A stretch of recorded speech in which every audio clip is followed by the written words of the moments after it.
Now we are looking into the pulmonary function test, which is one of the important topic for the NPTE practice. So you need to know why you really need to know this for this practice test, right? So why this topic is considered as high yield, many NPT students miss easy question because they memorize definition but don't understand this pattern. The NPT now asking the following: is this an obstructive or restrictive condition? Which value decreases first? Which diagnosis matches the pulmonary function test? So cardiopulmonary test identify pulmonary function test as a core assessment skill for cardiopulmonary PTs. Okay, but you need to understand that cardiopulmonary is an easy part where you can score a lot of points, but a lot of students miss these points, right? So highest yield is musculoskeletal, then neuromuscular, and then comes the cardiopulmonary. But there's easy points that you can get if you understand the concept. But what a lot of time what happen if you're losing the mark on cardiopulmonary part, it's mostly because you're memorizing instead of understanding the concepts. So with NPT strike, what you're trying to do is we're trying to understand the concepts more than memorizing stuff, right? So in the pulmonary function test, mostly if you know how to see the obstructive is restrictive, and which value decreases first, and which diagnosis matches the PFT, then you're able to get a really good score in the NPTE of this part, right? So let's look at the question and see answer. If you can answer that. A patient present with a chronic smoking history. So somebody who's smoking for many years or many months, and he has dyspnea and productive cough. The pulmonary function test comes with the FEE1 reduced, FEC is reduced, and FE1 by FEC is 55%. What's the most likely diagnosis for this findings of pulmonary function test? You're looking at the pulmonary fibrosis, COPD, pneumonia, and heart failure. Remember, this is an easy question, and this question is not similar to what you see on NPT. It will be more complex. So, unless and until you are able to come to an answer with this easy question, you won't be able to get into better ones. So, the answer should be come to you within 75 seconds of seeing this question. It should be that fast. Okay. So we're looking at the question again. Someone who is smoking for a long time and has dyspnea, that is breathlessness and productive cough. FeE1 is reduced, FeC is reduced, FeE1 by FeC is 55%. What is the most likely diagnosis here? Let's say pulmonary fibrosis, COPD, pneumonia, and heart failure.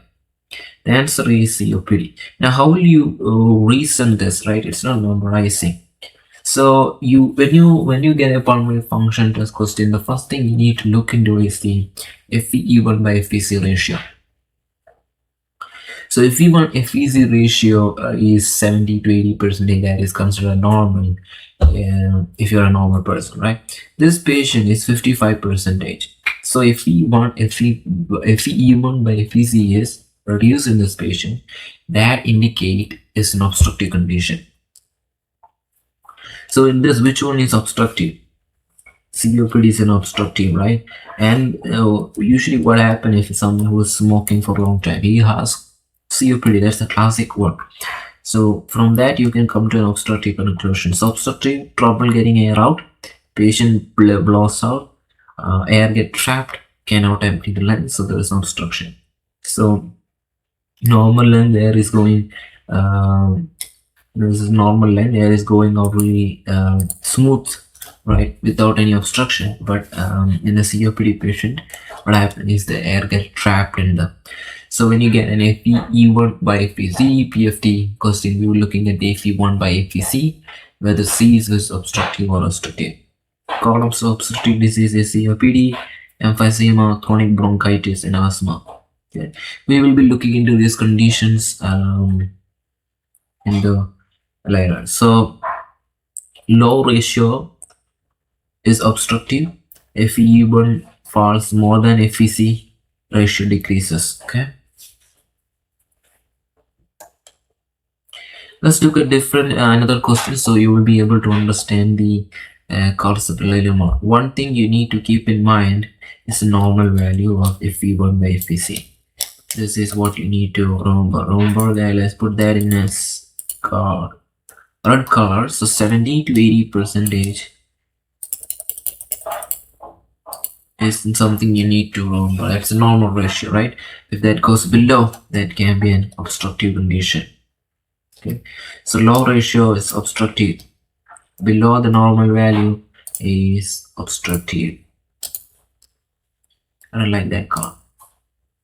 So that's low ratio is Fe1 falls more than Fec. Ratio decreases.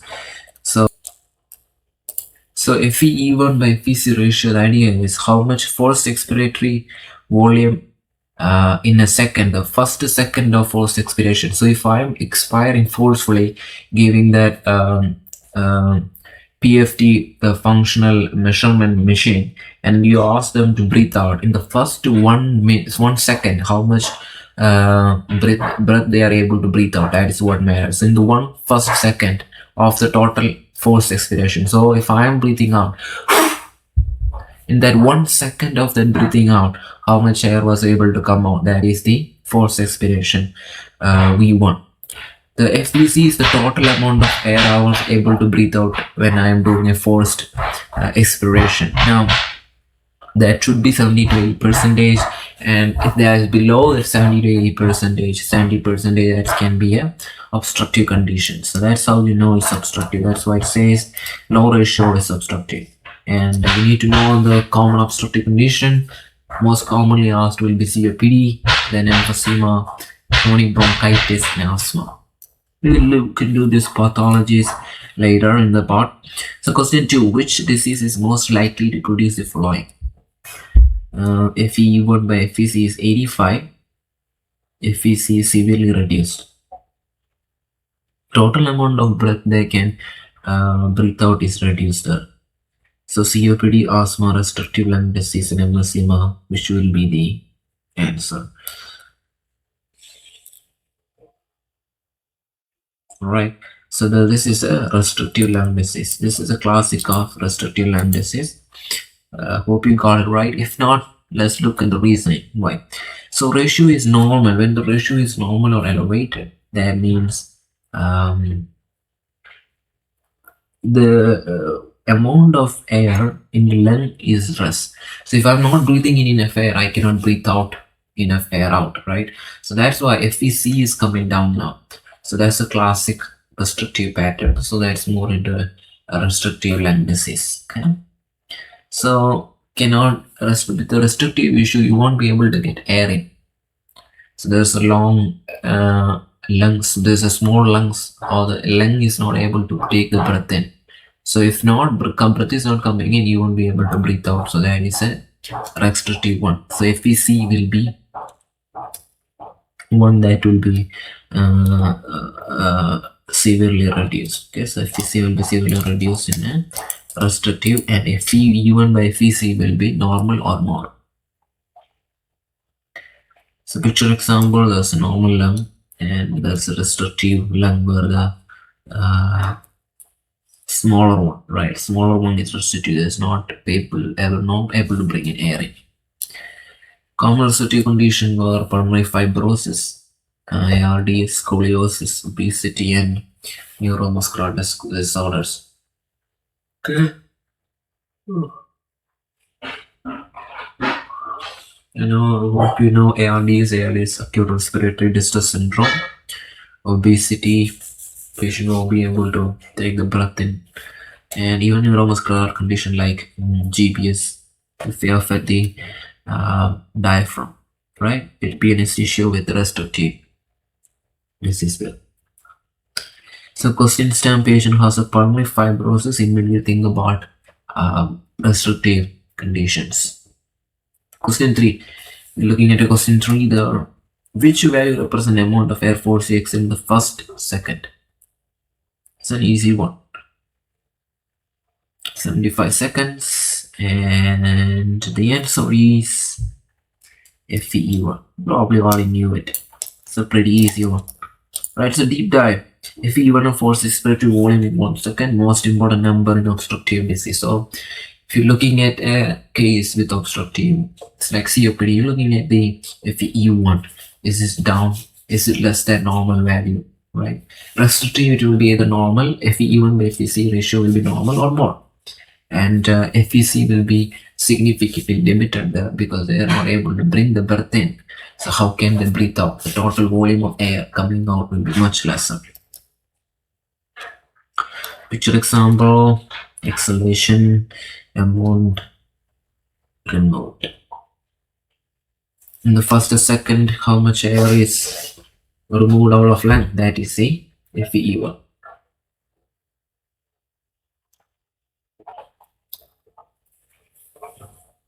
Looking at the question for a patient with a severe emphysema most likely demonstrate increased residual volume. In decreased residual volume, increased FeV1, increased viral capacity. If you really want to understand this, you need to understand first of all what is emphysema, what is residual volume, and what is vital capacity and all this stuff, right? So there is a picture you can use to understand this concept. So maybe if you're able to come into the answer, that is good. Let's look at the answer, what it shows is correct or not. So if you chose the answer increased residual volume, then you got it right.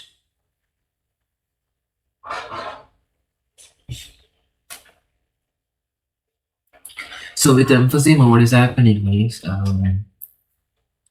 there is air trapping in the lungs, so it's not able to push it out. So the alveoli, the structure is affected. Okay, there is pathological changes also.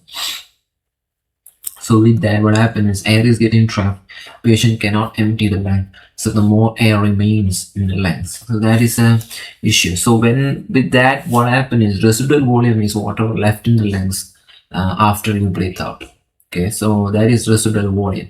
So with emphysema, air is not going on, air is getting trapped. So what happens? There will be increased residual volume of in the lungs. Okay. Think that balloon never deflate normal. So with emphysema, what happens is air remain trapped in that. So usually when you're able to breathe out, the air goes out. But think about when you're breathing out, the air is not going out. It stays in the lung. That increases residual volume of the lung. So that air remains trapped in the lung. That is an issue. So to understand this, everything, the residual volume, vital capacity, total lung capacity, we are looking at we are going to look into a wonderful mate, and then we will understand this concept a little bit more. Okay. So residual air left after maximum exhalation is the residual volume. Total lung capacity means all air inside the lungs. That's called total lung capacity. Vital capacity is maximum movable air. Okay.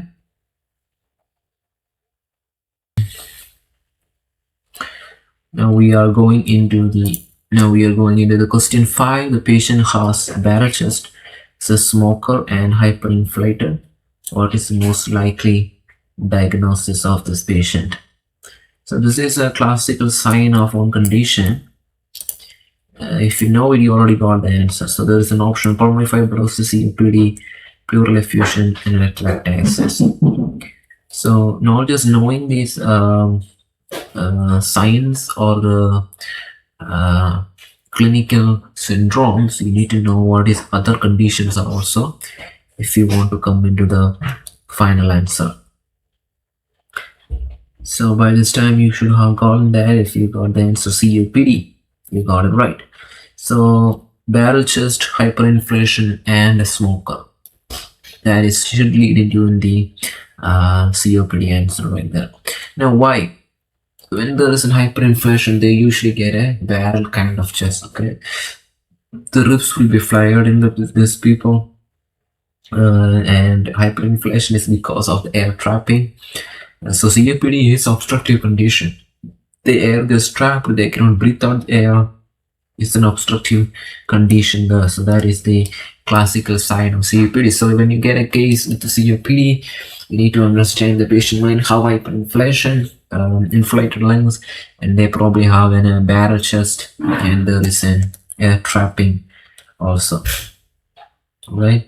So picture example, there's a normal chest and then a barrel chest. Look at the difference. So barrel chest you will see with the COPD patient. Question number 6, the patient demonstrate dry cough, pulmonary fibrosis, and severe dyspnea. Expected lung compliance. What will you see? There is an increased, normal, decreased, or variable. If patient has dry cough, pulmonary fibrosis, and dyspnea, what will you see? It's a pretty straightforward question again. You will see a decreased compliance. Compliance is the ease of lung expansion, how easily lungs can expand. That is called the ease of lung expansion, which is compliance. This will be significantly reduced if someone has pulmonary fibrosis. So fibrosis is, think about fiber, right? So there can be scarring and fibrosis of the lung with the pulmonary fibrosis. So with this, there's a lot of restriction of the way how the lung is expanding, right? So that is the compliance. If you never heard about it, this is the ability to expansion of the lung. So fibrosis, there is scar tissue, stiff lung, hard to inflame.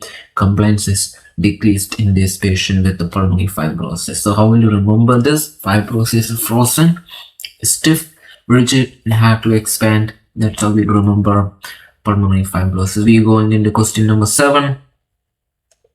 Which disease has increased lung compliance? Where do you feel that lung is expanding more? Is it pulmonary fibrosis, emphysema, RDS, pneumonia? 75 seconds to come into the answer. It's emphysema. Now, why? So emphysema, it's almost like a loose balloon, right? Think about the balloon loses ability to fill in the air, right? So here what happens is the elasticity of the lung is gone. So it can stretch easily. It's like a rubber band. You can stretch it. It's like a clay, I would say. If you look at a clay, you can stretch it. The elasticity of coming back, right? If you stretch a rubber band, it will come back. But think about a clay. You can stretch it. It will be stretched. So that is what's happening. The lens stretch easily, the elasticity, the recoil is lost. So it's not like a rubber band, it's more like a clay. If you stretch it, it will be stretched. So that is what is happening. The elastic tissue is destroyed and it can be easily stretched out and not recoiled back. So that is the compliance, increased lung compliance. The emphysema. Okay, so that is emphysema. So picture example, normal balloon is inflate and deflate. Emphysema balloon inflate easily but hard to deflate. That is an example you can remember. So this is something you need to memorize. You can keep this, print this out and keep this in the in your table or in your bed or anywhere. Okay, sleep with it, as I say. So these are the 7 topics. We already talked about FE1, FEC, the ratio, the compliance, residual volume, total lung capacity, air trapping, and inflation. Okay, and you need to know the difference between obstructive and restrictive. We already talked about the obstructive, restrictive, and the total lung capacities. Lung capacities and lung volume, and how to understand this concept and use this in the exam. So this is going to be one of the important topic in the cardiopulmonary, how to read the PFT, and application based questions from this will be expected, right? So mega question, one last question. A 70-year-old patient who is a smoker, who has a barrel chest and decreased breath sounds. FeE1 by FeC ratio is 52, which is reduced, right? So most likely diagnosis. Think about that, smoker, barrel chest. You all read about this, right? You can pretty come to this answer pretty easily after all the things we have discussed till far. Answer is COPD, very good. How? Why? Because every clue points to obstruction. There's smoking, barrel chest, air trapping, and low ratio. right? So NPT rapid fire, low FEE1 by FEC, that means condition is obstructive, and normal or high FEE1 is restrictive, air trapping is COPD, and what we see, right? Barrel chest is in emphysema or even in the COPD, okay? High residual volume means whatever left in the lungs, even after you breathing out, that is COPD. Total lung capacity is reduced if there's a restrictive disease because you are not breathing in air. Fibrosis, you will have stiff lung. Emphysema, you will have floppy lungs. Think about the recoil capacity is lost. The 10-second in NPT cheat sheet, you have a low ratio on FE1 by FEC, that's obstructive. Normal is high ratio, it's usually restrictive. That's air trapping, that can be COPD. Barrel chest is emphysema. Stiff lung is fibrosis. High residual volume is COPD. Low total lung capacity, that means restrictive. Okay, so master these PFT patterns and you'll be able to answer nearly every NPT pulmonary questions in under 30 seconds if you have really good grasp on these concepts. Then you need to really focus on the explanation of the PFT chart, the total volume and the volume, lungs volume and lung capacity, and how to interpret that for the obstructive and restrictive disease. Okay, so I had uploaded a PDF for you, so you can review. There will be a PDF of the whole class note, but along with that, the things that you really look into, that graph of the lung capacity and lung volume will be there. That is something you really need to repeatedly review if you really want to get points from this one. Okay, now we're going into the oxygen therapy and pulse oximetry and how to use that in the NPT exam.